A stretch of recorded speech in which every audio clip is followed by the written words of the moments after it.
مشرق وسطیٰ میں خطرناک سطح پر پہنچتی نظر آ رہی جنگ سے بین الاقوامی ہوائی ٹریفک بری طرح متاثر ہوا ہے۔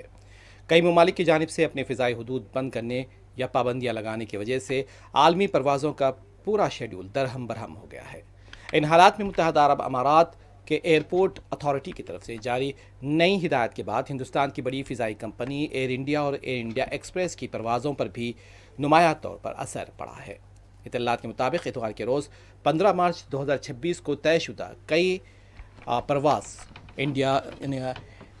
پروازوں کو منسوخ کرنا پڑا ہے، جس سے ہندوستان اور متحدہ عرب امارات کے درمیان سفر کرنے والے سینکڑوں مسافر پھنسے ہوئے ہیں۔ موجودہ صورتحال میں ایئر انڈیا نے واضح کیا ہے کہ دبئی ایئرپورٹ اتھارٹی کی ہدایت کی وجہ سے اسے اپنی پروازیں کم کرنے پر مجبور ہونا پڑا۔ ایئر انڈیا کی دلی دبئی روٹ پر صرف ایک واپسی پرواز چلے گی اور 5 میں سے 4 طے شدہ پروازیں منسوخ کر دی گئی ہیں۔